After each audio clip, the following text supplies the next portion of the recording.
লাউয়ের মধ্যে ডিম দিয়ে রান্না করব। অনেকে অনেকভাবে রান্না করে, তাই আমারটা আমার মতো করে শেয়ার করলাম। অনেক মজাদার হবে। হ্যালো এভরিওয়ান, আসসালামু আলাইকুম। সকলে কেমন আছেন? আলহামদুলিল্লাহ, আমরা অনেক ভালো আছি। আর লাউটাকে সুন্দর করে ঝটপট রেডি করে ফেললাম। ময়লা ভ্যানিশ। এখন আমি ধুয়ে ফেলবো। আমি কিভাবে রান্না করি লাউ দিয়ে ডিম, আমি এতটুকু শেয়ার করব। জানি না কার কেমন লাগে, অবশ্যই কেমন লাগবে কমেন্টে জানাবেন। আর ধুয়ে ধুয়ে কষলিয়ে সুন্দর করে পরিষ্কার করে নিলাম। কাটার আগে ধুয়ে ফেলি আমি, আমি কেটে ধুই না। এটা আমার কাছ থেকে কেমন জানি লাগে, যদিও এটাও স্বাস্থ্যসম্মত, জানি না। সো আমি এটাই পছন্দ করি। কাটার আগেই ধুয়ে ফেলবো, কাটার পরে আর ধুবো না। সো সব কেটে ফেললাম। এখন আমি প্রেসারে দিয়ে দিব। তাড়াতাড়ি রান্নার জন্য প্রেসার মাস্ট, আর খুব মজাদারও হয়। শুধু সিস্টেমটা ফলো করলেই হয়। সো আমার রান্নাটা তো অনেক মজাদার হয়েছিল, তার জন্যই শেয়ার করলাম। আর লাউ দিয়ে ডিম কার কার খেতে অনেক ইয়ামি লাগে। আমার লাউ আসলে অনেক পছন্দের একটা খাবার, খুবই ভালো লাগে। আমি লাউ দিয়ে ডিম রুটি দিয়েও খাই, ভাত দিয়েও খাই, যে যেভাবে খেতে পারেন। কিন্তু আসলে সবজিটা রুটির সাথে খুব ভালো যায়। লাউটা তো আরও অনেক বেশি যায়, আমার কাছে খুব ভালো লাগে। সো আমি সব যা যা উপকরণ পরিমাণ মতো লেগে দেন প্রেশারে আমি সিদ্ধ দিয়ে দিলাম। এখন তো আমার রান্নাঘরটা পরিষ্কার করার পালা। সো আমি চ্যাপিং বোর্ডটা করে ফেললাম। এখন ট্যানটানা, আমি পেঁয়াজ কুচি কুচি করে কেটে ফেললাম, কারণ ডিম ভেজে নিব। তো ডিম ভেজার জন্য তো আমি পরিমাণ মতো একটু অর্ধেক পেঁয়াজ কাঁচামরিচ কুচি কুচি করে কেটে এখন ডিমটা জাস্ট গুলিয়ে নিব। এদিকে কিন্তু আমার প্রেসারে সিটি দিচ্ছে।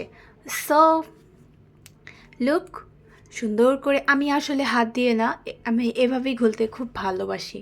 সো এই এই টিপসটাও কিন্তু ফলো করতে পারেন।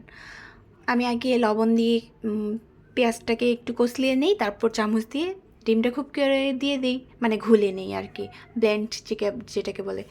এই যে আমার প্রেশারে সিটি দিচ্ছিল, একেবারে শেষ পর্যায়ে, সো নামিয়ে ফেললাম। আর এদিকে এখন যেটা আমি রেডি করে রেখেছিলাম, কড়াই বসিয়ে দিলাম।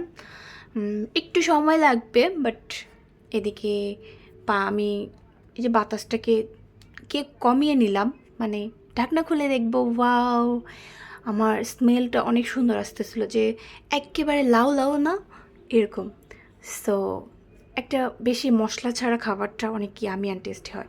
সো তেল গরম করে আমি ডিমটা ভেজে নিব এপিট ওপিট সুন্দর করে।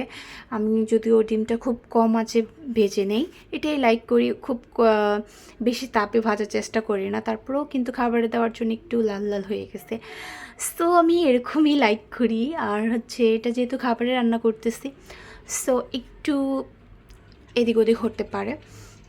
বাট আমি যদি পার্সোনালি ডিম ভেজে খাই, খুবই হালকা করে চুলার তাপটা মিডিয়ামের চেয়েও কম করে হালকা করে গরম করে তারপর কম আছে ডিমটা ভাজার চেষ্টা করি। সো এখানে একটু তার থেকে বেশি হয়েছে। সো একটু তারপর পেঁয়াজ, যে তেলটা ছিল ওইটা দিয়ে আমি একটু লাল লাল করে ভেজে নেব। বেরেস্তা সময় লাগতেছিল, পেঁয়াজটা ইন্ডিয়ানের জন্য। সো এখন আমি লাউটা দিয়ে দিব, লাউটা দিয়ে দিলাম। এই যে আমার ফাইনাল লুক, ওয়াও, এত সুন্দর একটা স্মেল আসতেছিল, বলে বোঝাতে পারবো না।